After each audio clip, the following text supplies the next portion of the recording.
नए साल में करेंगे प्यार वाली बात। मैं समझ न पाई नया साल चली आई, मैं समझ न पाई नया साल चली आई। क्या होगा नए साल में पूरी रात, नया साल में पार्टी चलेगी सारी रात, नया साल में पार्टी चलेगी सारी रात, नया साल में पार्टी चलेगी सारी रात, नया साल में पार्टी चलेगी सारी रात,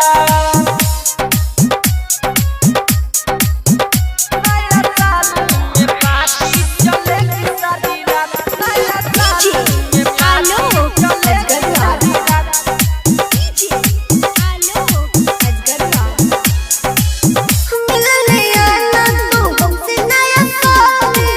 आऊंगा जानू मिलने तुमसे नया साल में, आऊंगा जानू मिलने तुमसे नया साल में, मिलने आना तो हमसे नया साल में, आऊंगा जानू मिलने तुमसे नया साल में।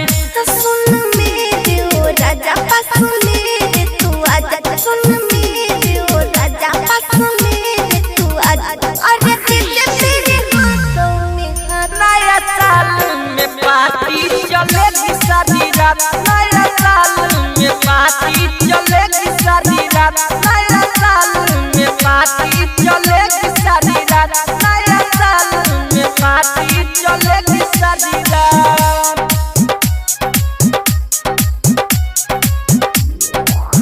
नया साल में पार्टी चलेगी सारी रात, नया साल में पार्टी चलेगी सारी रात। कितने क्या देगा तू हमें नया साल में, जो भी चाहिए जानू देंगे नया साल में, जो भी चाहिए जानू देंगे नया साल में, कितने क्या देगा तू हमें नया साल में, जो भी चाहिए जानू देंगे नया साल में।